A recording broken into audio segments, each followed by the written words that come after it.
আপনারা কি সেই ঘটনা শুনেছেন যখন চাঁদ ও প্রিয় নবী হজরত মোহাম্মদ সাল্লাল্লাহু আলাইহি ওয়াসাল্লামের ইশারায় দুই ভাগ হয়ে গিয়েছিল? বন্ধুরা, তোমরা যদি আল্লাহ লেখাটি দেখার পরও সাবস্ক্রাইব না করো তাহলে অবশ্যই তোমরা একটি দুঃখের সংবাদ পাবে।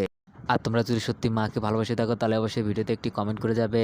মক্কার কিছু লোক হজরত মোহাম্মদ সাল্লাল্লাহু আলাইহি ওয়াসাল্লামের কাছে এসে বললেন, যদি তুমি আল্লাহর একজন সত্যিকারের নবী হও তাহলে তুমি চাঁদকে দুই ভাগে ভাগ করে দেখাও। সেই রাতে আকাশে 14 দিনের পূর্ণিমার চাঁদ ঝলমল করছিল।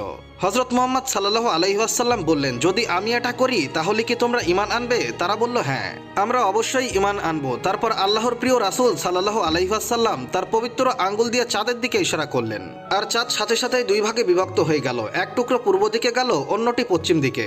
1 থেকে 2 ঘন্টা এভাবেই ছিল। তারপর দুই অংশ আবার মিলিত হলো। লোকেরা হতবাক হয়ে গিয়েছিল, কিন্তু তারপরেও তারা ঈমান আনলো না। তারা অজুহাত দেখিয়েছিল, যদি সত্যি এটা ঘটে থাকে তাহলে অন্যান্য এলাকার লোকেরাও নিশ্চয় এটা দেখেছিল।